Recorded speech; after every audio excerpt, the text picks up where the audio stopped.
Video viral keributan penumpang di sebuah pesawat udara tujuan Jakarta-Bali.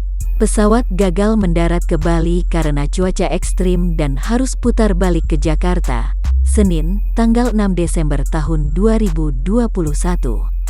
Sebelumnya dalam aplikasi Flight Radar 24 diketahui pesawat Super Air Jet No IU-754 berputar-putar di atas perairan Pulau Bali sampai akhirnya melakukan aksi return to base atau kembali ke pusat keberangkatan.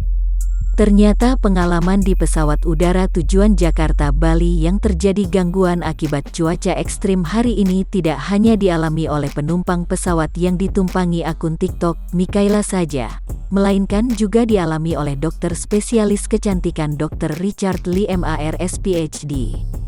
Sepanjang penerbangan penumpang di pesawat yang ia tumpangi dari Jakarta ke Bali itu banyak yang berteriak dan menangis.